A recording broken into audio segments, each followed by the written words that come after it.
Hi, I'm Maria Leali with Synchronous Solutions. Today I'm here with Rick Phelps to teach us about the P's and Q's and debunk product margin a little bit, which doesn't tell the whole story.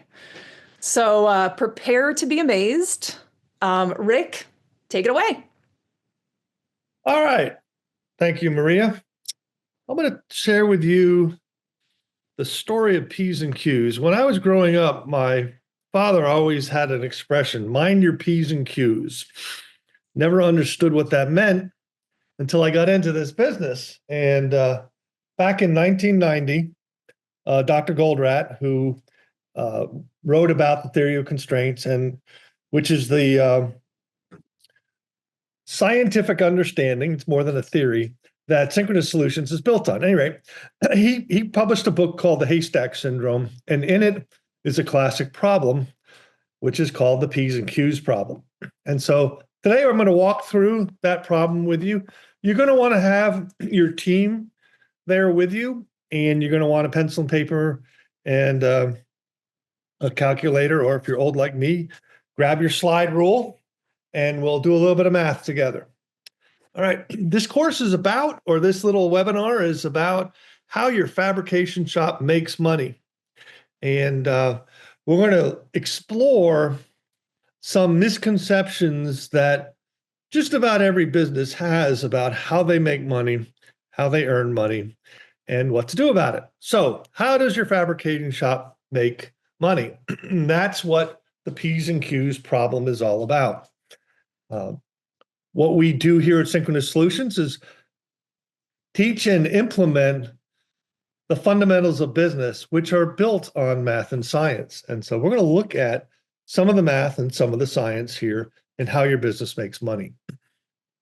Because the goal of every business is to make more money now and in the future.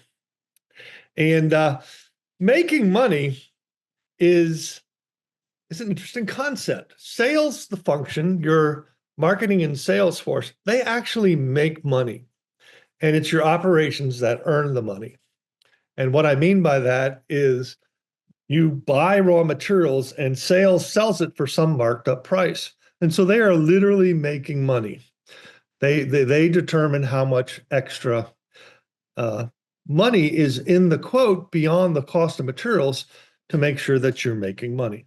And then operations, they got to take those slabs and sinks and corbels and turn it into countertops and do that without breaking things or messing things up, and thus converting and earning the money that sales has created the potential for. So today we're going to learn about how sales makes money. And I'd like to start. You can pause the tape here in a second, but take a couple of minutes among your group or among yourself and discuss what an acceptable profit margin is for a job. What is the amount of profit or margin that you believe is necessary for your business to be successful? And I'll just give you a second here to do that. All right, hopefully you've gotten a number.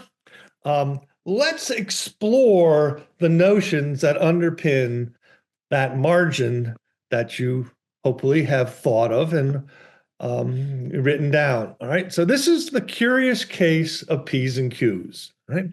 And we've got a little dog here to help us investigate this thing and wrestle it to the ground like they do a chew toy. So we have a fabricating shop, and that shop operates for, sorry, got to get this out of the way, operates for 2,400 minutes a week, $6,000 a week to staff and operate our business. All right. So every cost to run the business, labor, materials, not materials, labor, overhead, lights, electric, that's $6,000 a week. We buy the materials as we need them.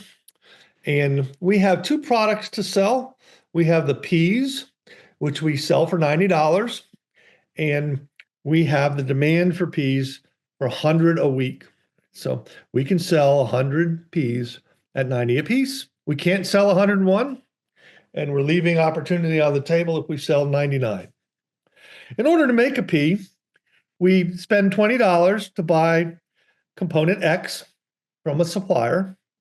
We process that at step A, and we've got 3 fabricating steps, A, B, and C, and a final assembly, D, in our process. So A's handle it first for 15 minutes, and then they pass that component made from the X to C, the operator at C, and he takes 10 minutes to do their work.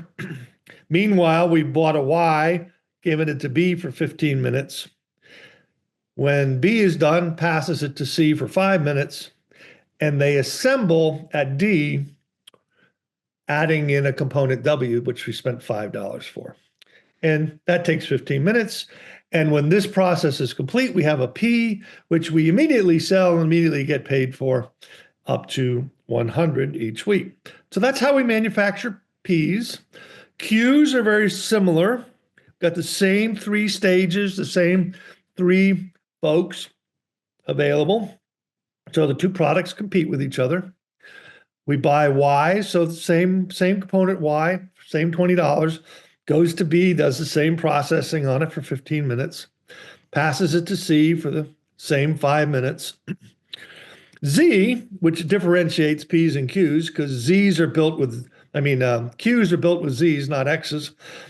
They process just for 10 minutes at A, 15 minutes again for B, and then they assemble quickly, just 5 minutes, because there's no W coming in here. So for Q's, we can earn $100 after we process it here, and we only have a demand for 50 of them a week. Can't sell 51, we can only sell 50. A couple other things about this factory. These processes, A, B, C, and D, are unique and independent, and they are not cross-trained. There is no ability to take a resource from A and have them help B, or vice versa. And other interesting things about this fabricating shop, unlike yours, these employees show up every day immediately on time. They work to perfection. They take exactly the time they required or standards for processing at each step. There is no time to transfer materials. Everything happens instantaneously, just like it doesn't do in your shops. So this is a massively simple problem compared to what you actually deal with in the real world. We recognize that, but this is a teaching opportunity. So let's examine this. Our factory operates for 2,400 minutes, costs $6,000, as we said, to staff and operate it. Plus, we have to buy the materials, W, X, Y, and Z. And here's the question: how would you go about determining how much money our fabricating shop here will make in 1 week? Right? And so again, pause the video and discuss among yourself or with your team. Where would you start? How would you do this in real life if this were a problem in your shop and you had to make a decision? Am I going to sell P's or am I going to sell Q's? All right, hopefully you've thought of a process. Let's work through how to approach it. Well, let's look at the profit and loss statement. Okay. If we look at the income from P's and Q's, we have a demand of 100 and for P's and 50 for Q's, the revenue of 90 and 100. So the potential is to make $9,000 of revenue in P's, 5,000 in Q's, for a total revenue of 14,000. Cost of goods sold, 100 P's at $45 for materials, and that's 20 plus 20 plus 5 is 45. And 50 Q's with just 20 and 20, or $40, gives us a cost of goods sold of $6,500.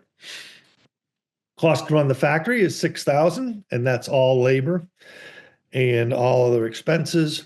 And so our net profit is the $14,000 minus the $6,500 minus the $6,000, says the potential for this factory is to make $1,500. Now, the question is, can we make it? Can our factory or can our fabricating shop handle all 150 units in a week. And so we can go and look at the total minutes required for P's and Q's at each of the 4 processing steps. So at A, P's take 15 minutes. There are 100 of them, and Q's take 10 minutes, right? And there are 50 of them, so that's 2,000 minutes. At B, we got 15 for A and 30 for Q's. That's 3,000 minutes. Uh-oh. C's are 1,750. D's are 1,750. And that's a problem, right? We only have 2,400 minutes in the week. We need 3,000 at B. And that should be no surprise. It'd be kind of a boring problem if all we were talking about was let's just make everything, right? So now we have a decision to make. Do we want to prioritize P's or do we want to prioritize Q's? Once again, take a minute and think about how you would make that decision. Again, what analysis would you do? Who would you talk to in your organization to make a decision? Should we prioritize P's or should we prioritize Q's? Right. Normally, you would go to the accounting department, right? And you'd say, okay, tell me which of these are more profitable. And they would do an analysis and they would look at labor costs. And it's $400 a week per operator. And there's 2,400 minutes in a week. So that would mean labor costs is 17 cents a minute. Our overhead, now if we take the 6,000 and reduce it by the labor cost, we have 4,400 to pay for lights and electricity and rent and all that good stuff, which means we have a burden rate of 46 cents a minute. We break down our product costs. We have 60 minutes of labor if we add up all these times 17 cents plus the 46 cents means it costs us $82.80 to make each of these P's.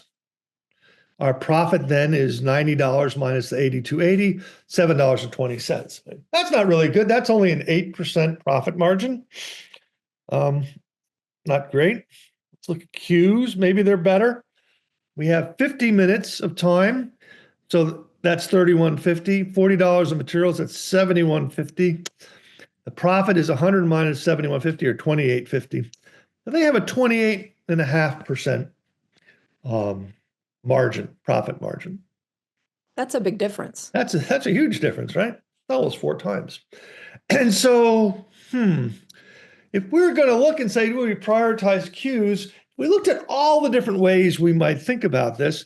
First one might be, well, which one brings in more revenue? Hey, we love revenue. We love the top line. P's bring in 90, Q's bring in 100.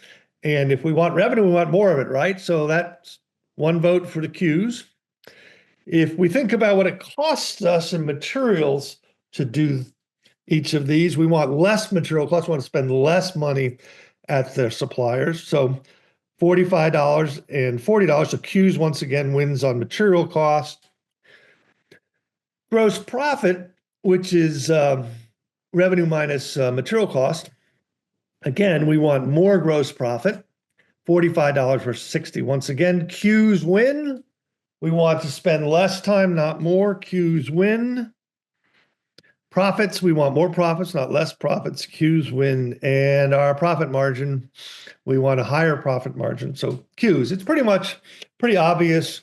The right decision here is that we should produce Q's. Right. So anyway, we look at it, we like Q's. And so we're going to market and sell those and promote those and do everything we can to make sure that we sell every one we can. And let's look at what that means to us. We prioritize Q's. That means we make all 50 of them.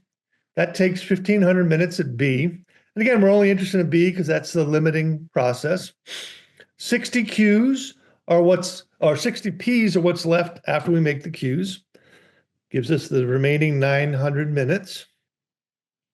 So that gives us all our minutes are used. No breaks, no lunch, no nothing. Profit and loss then looks like 60 P's, 50 Q's, 10,400 in revenue. Cost of goods sold, 2,700 and 2,000. Cost to run the factory is 6,000, and therefore our net profit is a whopping minus $300. Oh, that's not good. We're losing $300 a week. What to do? Hmm. Hmm. Yeah, not acceptable, right? So clearly, we need to sell more cues. And here's the good news: if we look, we can go to the suppliers of Z because they're in this game with us, right? The more cues we sell, um, the more money they're going to make because it doesn't take X's, it takes Z's. And so we're going to go to that supplier of Z's and we're going to get them to help us market cues. All right. So they're actually going to spend all the money. We don't have to do anything. And they promote our cue products for us. And we increase the demand from 50 to 60 a week without changing our cost of doing business because, heck, we got them to promote the product and it didn't cost us any advertising and marketing. Good deal if you can get it.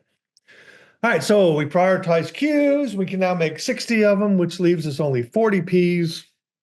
We go down through the math again, and bingo, we lose $600. Well, that sucks. Now that kind of sucks, doesn't it? So, all right, so now what do we do? This is the more we sell of our most profitable product, the more we're going to lose.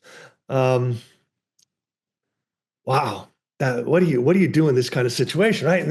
And so, well, we've got some hippie on the team, and they're thinking, well, cues. Let's give P's a chance.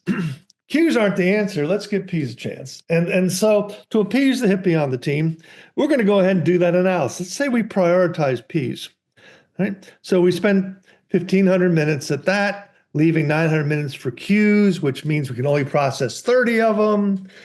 Gives us our whole 2,400 minutes. Profit and loss statement, 130, 9,000, 3,000 for 12,000 in revenue. That's nice. Cost of goods sold, 5,700. Cost to run the factory, 6,000. And oh, look at that. We have a net profit of 300. Isn't that interesting? Magic. Magic. And now we're going to sell our least profitable product and make more money. And here's the real kick in the butt.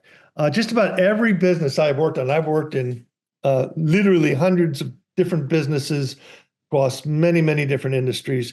And in every one of them, they had a P's and Q's problem. Of course, I didn't call it that, but they were promoting products that were Q's and not the most profitable product.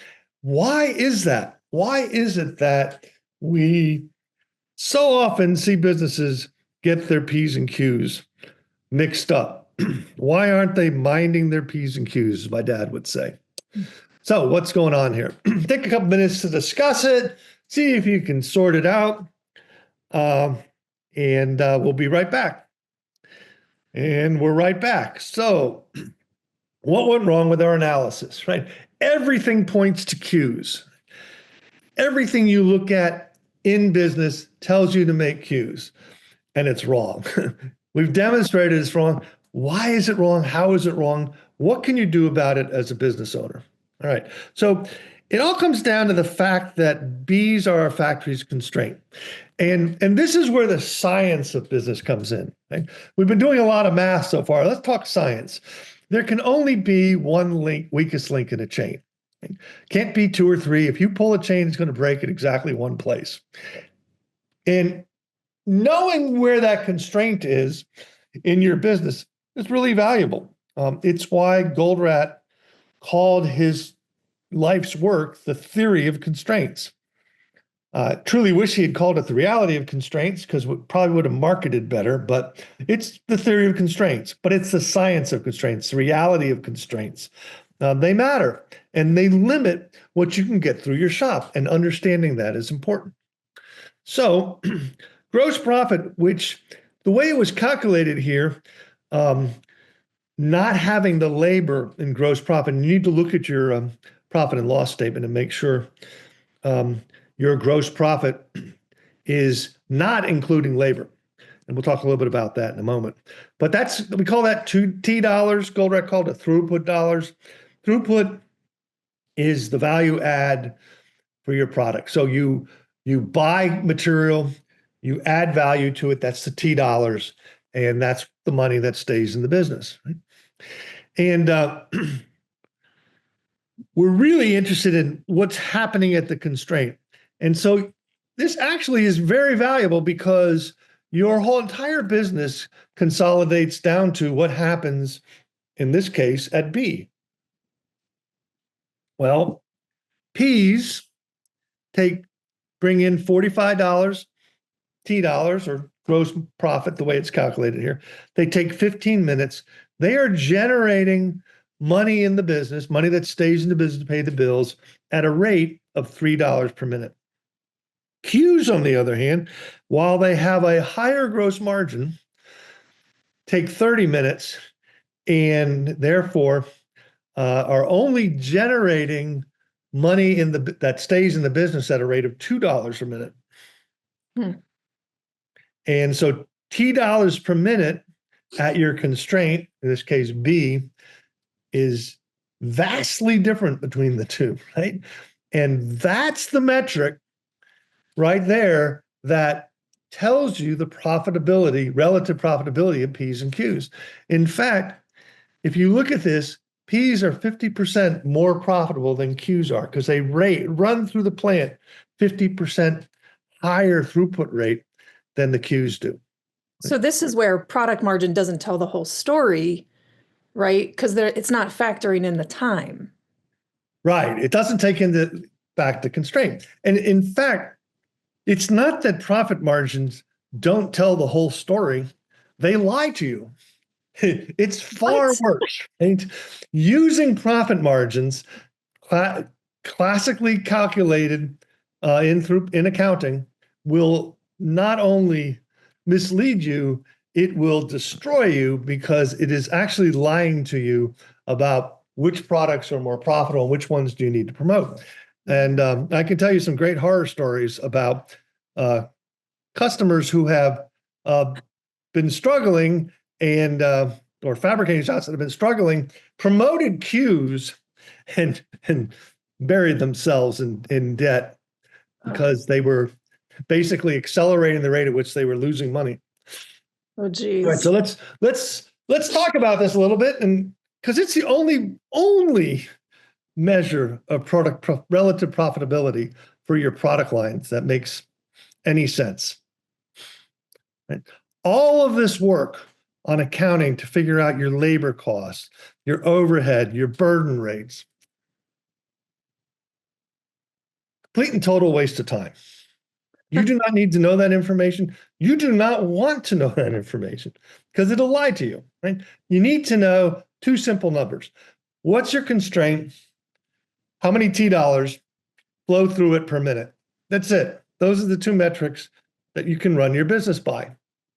And so, borrowing from Mark Twain, one of my favorite quotes, it ain't what you don't know that gets you into trouble. It's what you know for sure that ain't so.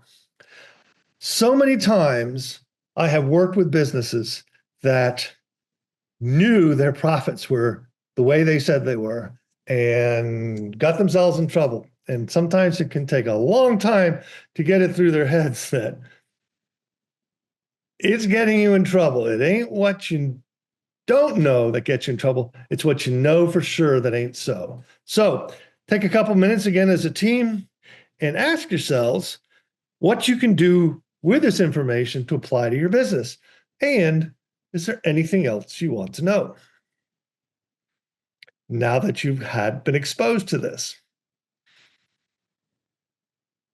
And with that, we'll stop this session. I hope you found this useful. If you did, come back for session 2, where we'll explore this in a little bit more detail. Awesome. Thank you, Rick.